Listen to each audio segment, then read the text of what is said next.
Well, I was in California last year. I loved it so much, I just had to come back. And this time actually for a lot longer. Now, my brother was actually able to make it out here on the trip with us this time. Yeah, after Matt and Siobhan came home from Southern California and bragged about all the animals that they saw, I just had to make it out here myself. So stay tuned. I'm sure we're going to find a lot of really cool animals on this trip.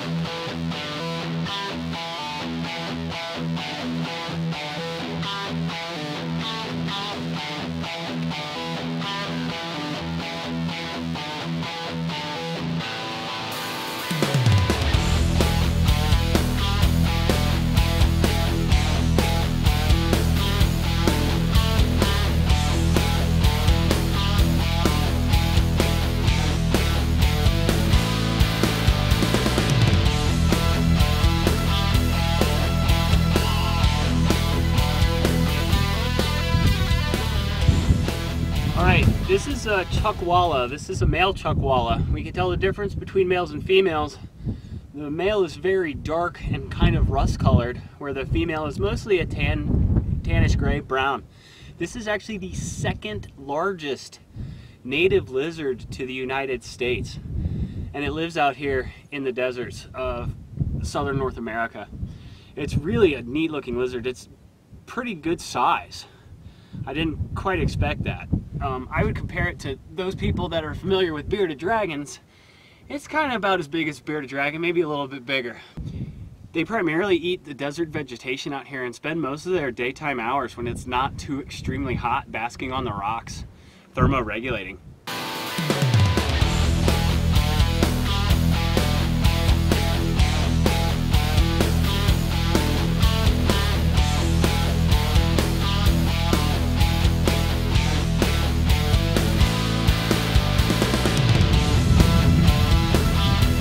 What are you doing over there?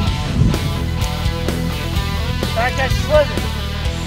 Now, catching lizards in the desert is no easy task. This guy gave us a little run for our money. But this little leopard lizard here, he's real cool. He's covered in spots and he has a really long tail. But we've disturbed him enough, so we're gonna let him go about his day, and so he can, he's freaking out. He's trying to bite me. But yeah, he's very agitated, so we're gonna let him go. This here is a ringneck snake. It's a pretty common species throughout the country, but here on the west coast, they're pretty different than the ones I'm used to seeing back on the east coast. First of all, because of their brightly colored bellies, and they have a tendency, if a predator is near, they'll play dead, and they'll curl up their bottom of their tail, because usually bright colors are associated with more dangerous animals. Wow, he's super fat. Gover Snake. What? I was like, I'll just bring this apple, that's not anything else. It's funny, we were walking up here and I was thinking Gover Snake should be here. It's one of the snakes I really wanted to see out here. It's this beautiful Gover Snake. Now these guys are one of my absolute favorite types of snakes. They tend to get around 8, even 9 feet on average. These guys are huge bluffers. They're actually confused with rattlesnakes a lot, because when you walk up on them, they'll stand up and they'll shake their tails aggressively, and they'll even hiss. But if you get a hold of them, they may bite you, one quick bite or something, but they usually tend to calm down fairly fast. As you can see, this one, he's just as calm as can be. This is my first trip out to the desert, and this is one of the animals that I've always wanted to see out here. This is a horned lizard. I've seen these in books and field guides my whole entire life growing up, and I've just always wanted to see one. Now these guys are real cool. When you disturb them, they flatten themselves out real wide, and these little horns on the back of their heads, they actually propel their heads backwards, and they try and stick you with them sometimes. This one, he doesn't seem to want to do it. He's just going to flatten himself out. Oh, he's ready to bite. One of the species I was actually most excited to come out here and look for in California was the alligator lizard. Now, not only did we find one, but we found 2. And this is actually a pair. They were under the same rock. And some of the interesting things about these guys is they have a prehensile tail, which actually this one's trying to do right now, is wrap around branches and small brush to help them stabilize and climb.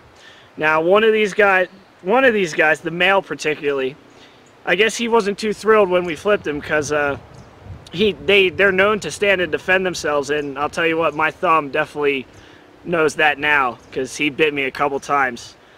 They're real cool. They pretty much eat, you know, small eggs, small mammals, you know, insects, pretty much anything they can get a hold of that they can get down.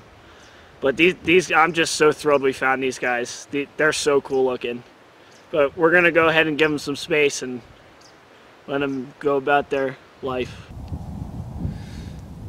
I really hope you enjoyed our Southern California adventure. Unfortunately, all good things must come to a close.